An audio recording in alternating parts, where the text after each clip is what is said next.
Hello everyone. இன்னைக்கு ether R எப்படி use பண்ணுறதுன்னு பார்க்கலாம். இது இல்லைன்னா அது, இவங்க இல்லைன்னா அவங்க, அந்த மாதிரி சொல்கிறதுக்கு தான் ஈதர் ஆர் யூஸ் பண்ணலாம். ஃபார் எக்ஸாம்பிள், ஈதர் அம்மா ஆர் அப்பா welcome.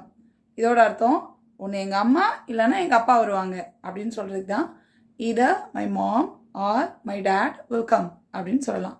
Ether she is busy or she doesn't want to meet you.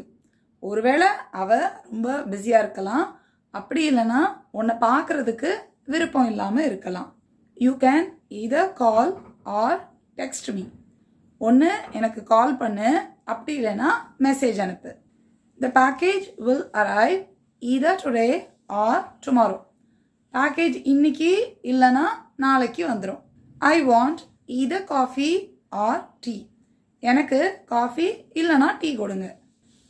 நீங்களும் இங்கிலீஷில் ஃப்ளூயண்ட்டாக பேசுகிறதுக்கு இங்கிலீஷ் ஃப்ளூயன்சி ட்ரைனிங்கில் ஜாயின் பண்ணலாம். அதை பற்றின டீட்டெயில்ஸ்க்கு இந்த நம்பருக்கு வாட்ஸ்அப் பண்ணுங்கள்.